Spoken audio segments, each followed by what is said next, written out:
if you have not seen the video where I made friends with a USPS worker on the phone, I will link it down below. That story time was very interesting. Your responses to that video were so mixed. Some of you were like, that's so sweet. It makes sense, Nikki. You make friends even over the phone. And some of you were like, girl, that is so creepy. Does she have your home address? No, she does not. And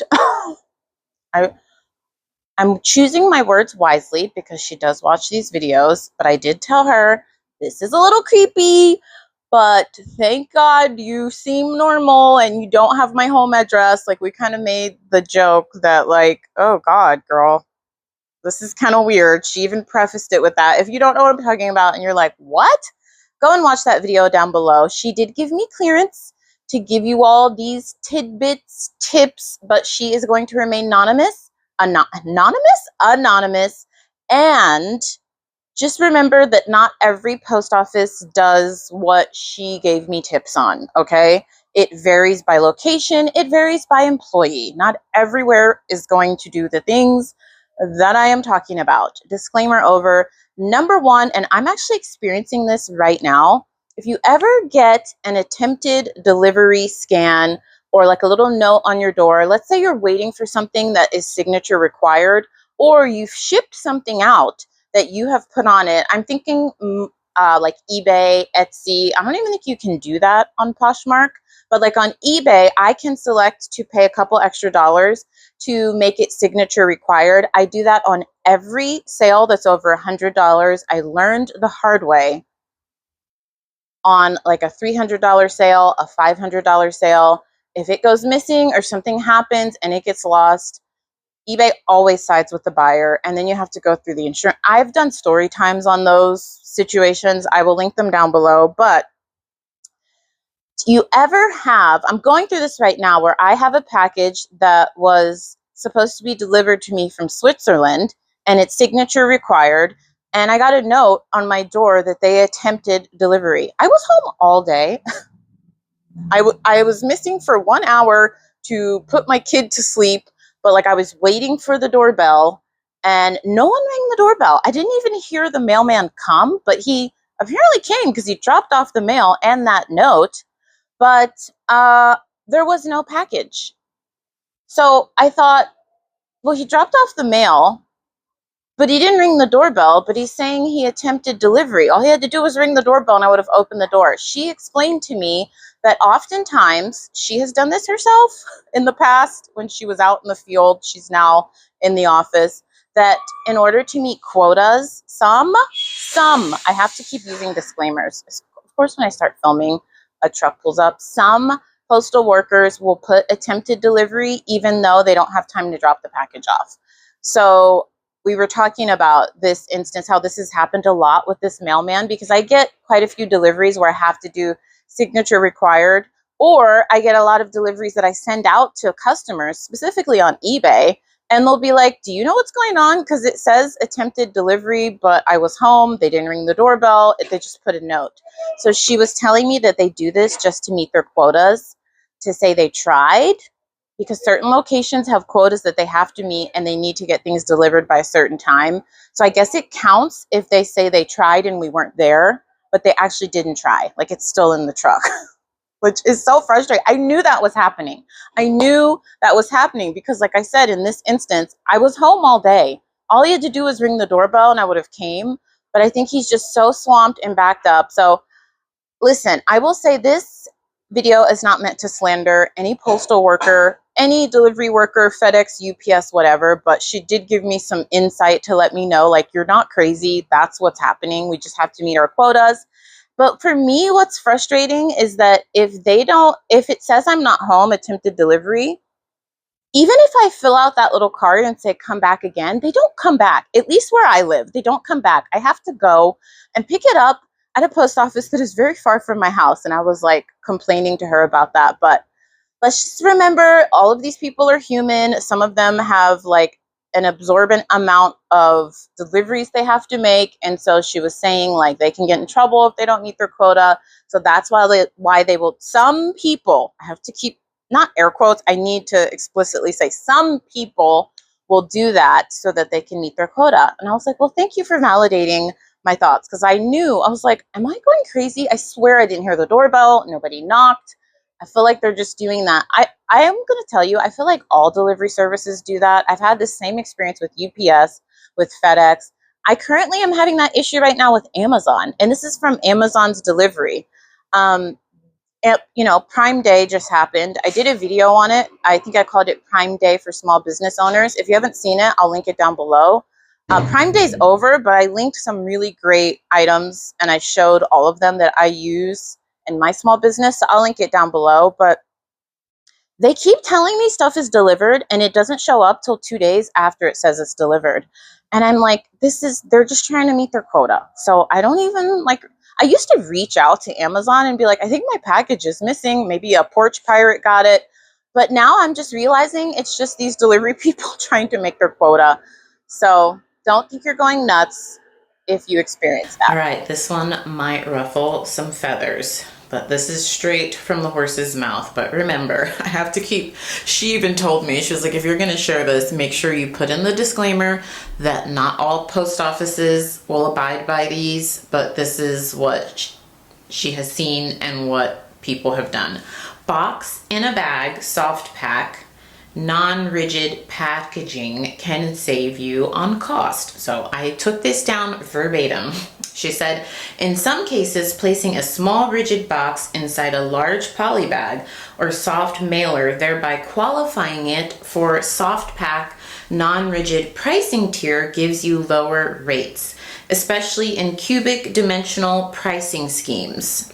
And she said she sees like a lot of resellers talk about this on videos and everything. She said you have to check with the USPS or your shipping provider because, a lot of us sell on eBay, Shopify, or for me, for wholesale, I use Pirate Ship a lot.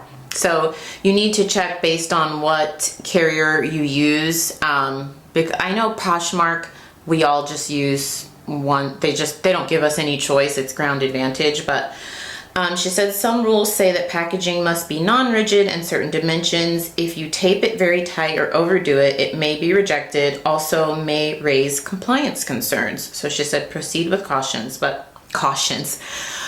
I'm stammering on my words because I feel like some of you are going to be like, well, you could get in trouble. And so I keep giving the disclaimer. This is just some things that she's seen a lot of people do and it works for them. It may not work for you. For items that are in small boxes, this might drop you into a cheaper pricing tier, which could be a good margin hack for mid-weight items. So again, I'm not really talking about this in terms of Poshmark because the only way this would work for Poshmark is the way I've told you that I do not do. I have never done it. So please don't come for me in the comments, but I know a lot of sellers that will use priority boxes. Let's say, let me give you an example of what one person told me they do. Let's say, she was selling a really small high-end wallet like this. This is Jimmy Choo. She didn't just want to put this in a poly mailer. So she has a ton of little tiny small priority boxes. So what she did was she put this in a priority box. Then she put a poly bag over it. So the box will keep it safe. It's not going to get bent up or anything. Then she taped the poly bag over it and she put a Ground Advantage label on that poly bag and it got to the buyer just fine. And she's like, I've been doing that for years. I've been doing that before. I don't even want to give too many details because she did give me the permission to talk about it, but I don't want to give too many details because everyone wants to be anonymous, including this postal worker. But people do it, friends.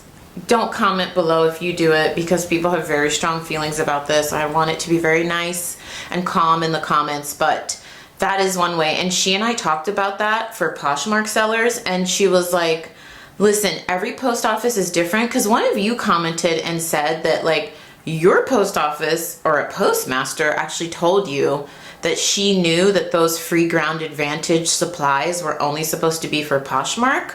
But then another one of you said that you can get those free Ground Advantage supplies if you have a business account.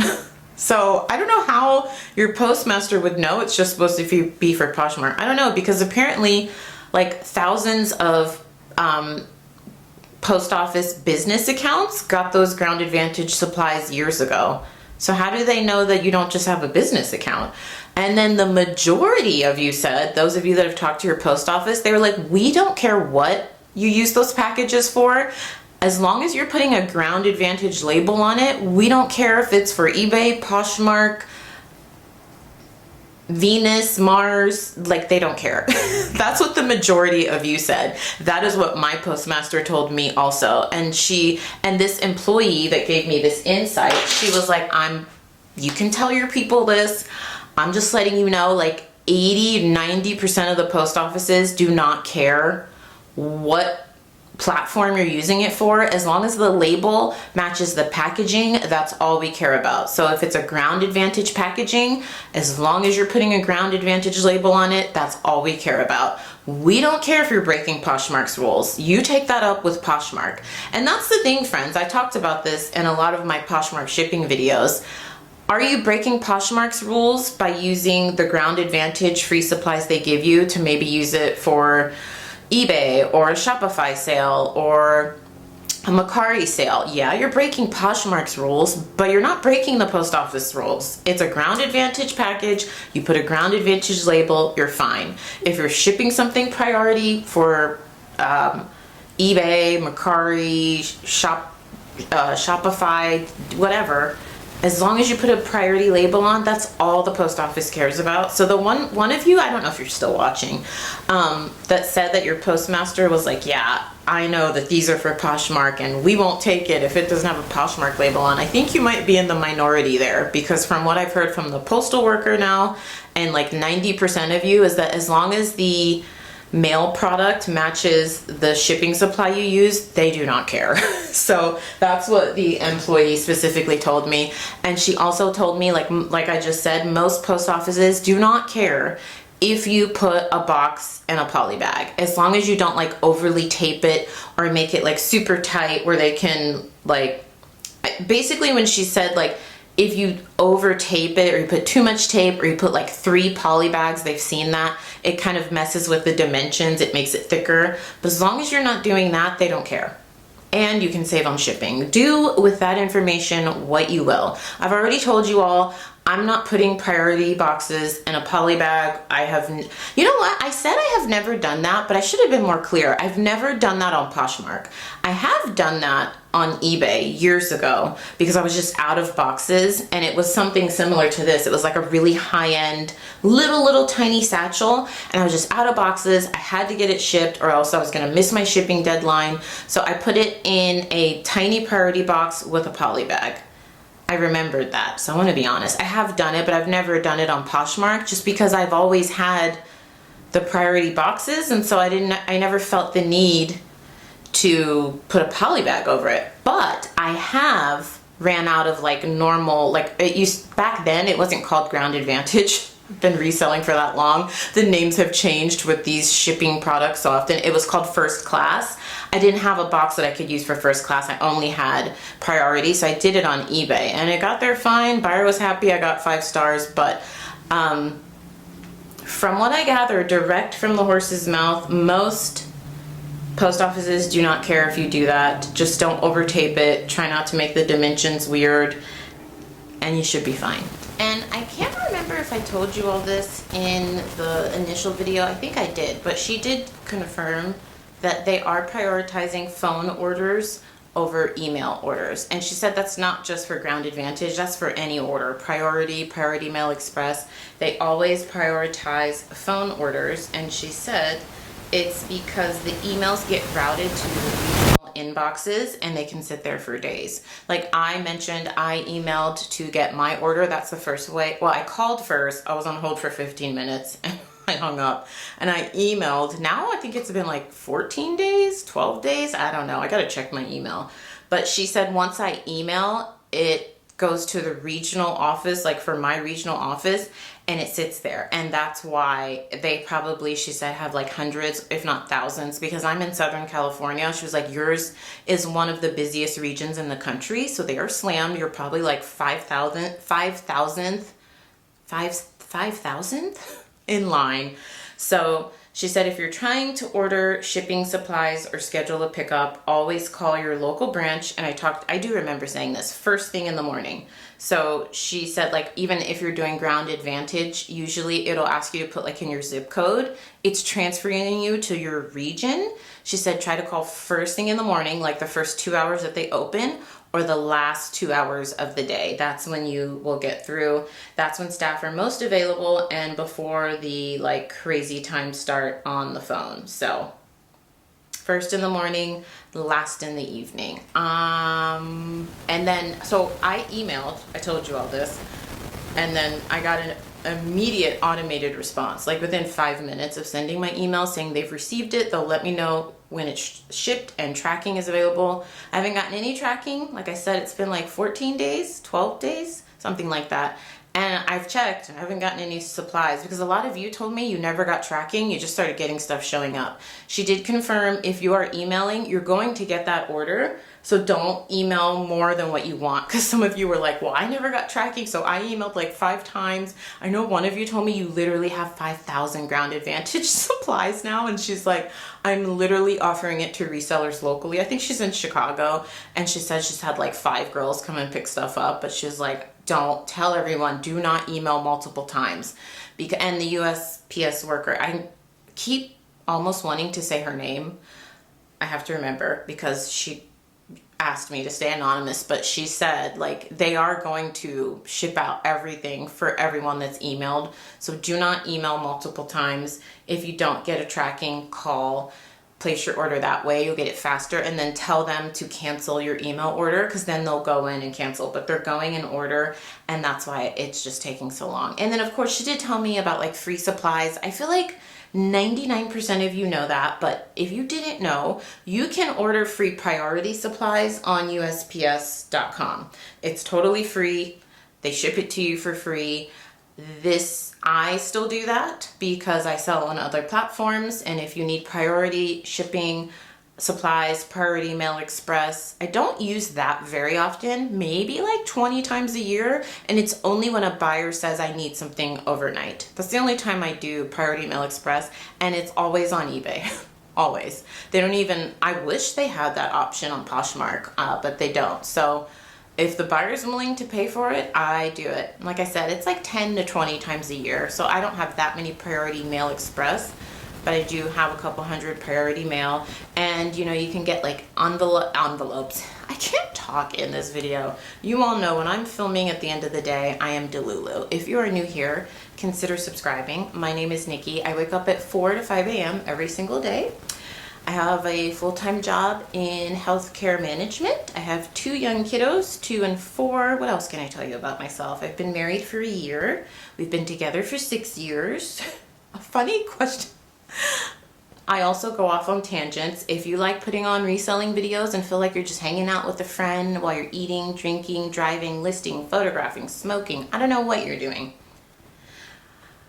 put me on subscribe. One of my coworkers, when I told her, this was like 2 years ago, that I was engaged, she was like, oh my gosh, that's so great. Is he the father of your children? And I was like, oh, it just like took me aback. She and I, we're not super close, but we're more than like acquaintances. We're friendly. Like we talk about personal stuff. Like she's my mom's age, and she met her current boyfriend online, and she was like telling me like I need to get my mom online to get her a boyfriend, and like that's where the ladies her age are meeting men right now. And so we talk about personal stuff, but it just like shocked me because her eyes got big, and she was like, he's the father of your children, right? And I was like, yeah.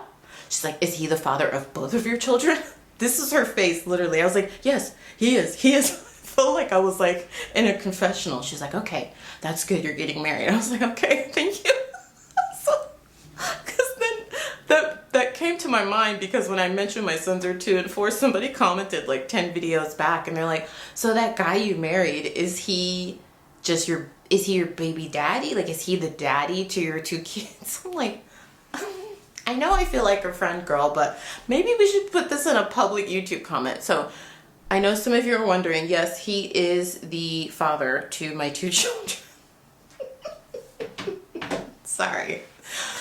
I'm having to learn that as the channel grows, I just have to let stuff roll off my back. And I have to remember that everything I say is not gonna roll off everyone's back. Like, there are some people that I am just going to offend, and I just can't take it personal. It does. I've told you all this. For those of you that are still here, I feel like we could be real. Most of the fair weather friends have clicked off by now, but I've told you, as the channel grows and I get more feedback on the things I say, the things I do, like someone said I touch my hair too much. Someone said I said you guys too much. So then I was like, in my head, like, don't say you guys, don't say you guys, don't touch your hair, don't touch your hair. Then I made the joke in my video that I posted 2 days ago, and I realized it didn't go over well with some of you. I said, oh, I was complaining about a Zara tag, and I was like, it's so annoying that Zara has like 50 tags and they're all in different languages, and don't they know Americans only speak English? And I said that joke, I'm saying air quotes because it was a joke to me, because it was relevant for me in my present time, because I had just recently gone out of the country and I had met some people from Scotland, and they were basically like, so how many languages do you speak? And I was like, 2, kind of. Like, I used to be fluent in French, but I really just speak English. And they're like, oh, it's so funny. Like, we've met so many Americans and most of them only speak English. And I was like, yeah, you Europeans think we only speak English, but we speak more than one language. And that's why that joke was in my head. So to me, that was relevant and funny. I am very aware that Americans speak more than one language, friends, but I pissed some people off. They needed to educate me that many Americans speak more than one language. I speak more than one language, friends. I know that. It was a joke, but I'm realizing, like, you know, you all don't know me. You know me more than I know you. I don't know many of you, right? I know those of you that comment over the years. Some of you, I love you so much. Thank you for commenting. And I know some of you are complete silent viewers. So you know me more than I know you, but I need to realize that my jokes and things that I'm experiencing in my life may not be funny to you. It might actually offend you. And I am sorry. I do apologize, because there were quite a few people that were like, Nikki, don't play into stereotypes, and you need to understand that you can't, like, that's not funny. And someone was, I commented it was a joke, and somebody was like, that's not a funny joke. Like, a lot of people actually think Americans are stupid. And I'm like, oh, I didn't say that. You don't understand. I met these European people and we were joking, and it wasn't even, I wasn't offended when they said that. We were all laughing. It was just a joke. It was just a joke. But I am realizing that as the channel grows, maybe I tone it down a bit. I know I love those of you that are like, girl, just be yourself.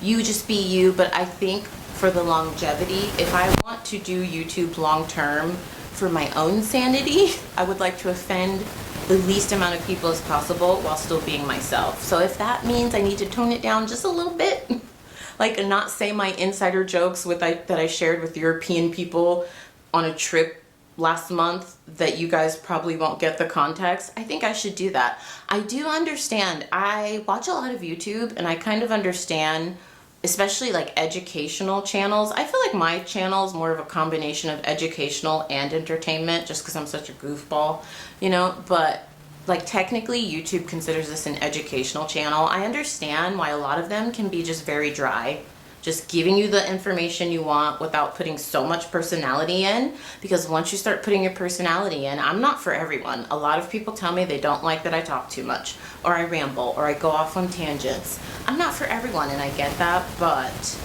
I do think like some of my humor that I might think is funny really is not that funny, and that's fine if it's not funny. It's not for you. If you don't like that I go off on tangents, that's fine. I've accepted that. That's cool. Everyone is not for everyone, but I really don't want to offend people.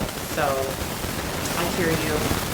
Shouldn't have played into that stereotype. It was a joke that was just in my mind because I was out of the country, and I had heard many people that I had met. They were all from over the world. I met this girl that was born and raised in Lagos, Nigeria.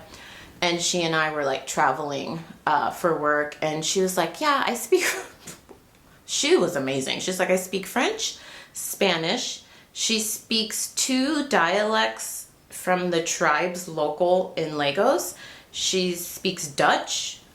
It was like 8 languages. And she's like, what do you speak? I was like, English and French and a little bit of Spanish. I'm like 25% Spanish, but I was very fluent. The way I'm talking to you in English, I could speak to you in French like 10 years ago, but now I'm like 50%. She's like, oh, okay, yeah, that's common in America. I was like, no, it's not. Don't worry, I stood up for us. I said, no, it's not. I can speak to you in French, and I did. I need to practice my French more because she immediately, she like switched. How I'm talking to you in English, she switched to fluent French, I think to like kind of test me. And I kept up with her, and she's like, no, you shouldn't say you're 50% French. She's like, you're pretty fluent. I said, thank you. So it was all jokes. And I promise, some of you are like, girl, don't even acknowledge it. Stop talking about the person who said you say you guys too much. Stop talking about the person that said you touch your hair too much. Like, I know some of you are like, don't even address it.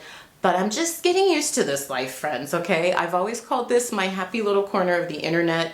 So I'm just gonna have to get used to not being for everyone. And even though I'm gonna try to tone it down a little bit, I'm still gonna offend people. And I won't bring it up in every video, I promise, but I'm just getting used to it. You know, usually if you go back and look at my videos, even like 6 months ago, friends, I was like happy to get 1,000 views per video. And now that I'm making all these like update videos and everything, we're getting a couple thousand views and a lot of new eyes and a lot of people that I can piss off. So I'm gonna tone it down just a little bit with my humor, but I'm still gonna be me, I promise. So if you are still here, if you are still hearing my voice,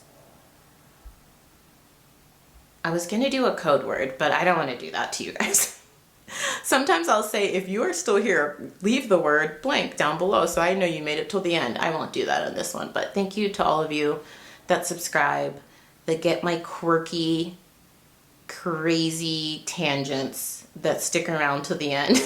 I can't remember who, but one of you was like, girl, you were really working on my ADHD today. You were like talking about your dad, then you were talking about this and talking about that, but I stuck with you. So if you are still here, I appreciate you. And to the postal employee, my new friend, I do appreciate you. She saw some of your comments when you guys were like, I would be so creeped out if she just called me and was like, I just wanted you to know. She saw those, but we were all really nice and her heart's in a good place. So thank you for the tips that you shared. She did share some more, but now that I'm filming, I'm like, I don't know if she wants me to tell you guys all this stuff. So I'm actually gonna clear that with her first.